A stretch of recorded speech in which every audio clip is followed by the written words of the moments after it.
more than twice the price of gold at the time. Today, these birds serve as a conservation success story. Hunting and trade regulations brought about by conservationists in the early 1900s helped their population rebound, and it's now considered stable.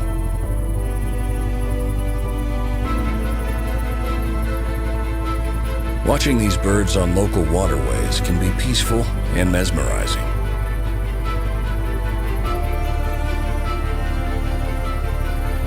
It's common to see them hanging out on the water's edge, soaking in the scenery or preening their feathers.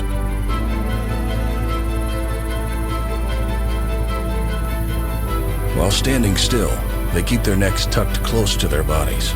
But while walking, or when they see something that grabs their attention, great egrets extend their necks, giving themselves a better bird's eye view of what lies ahead.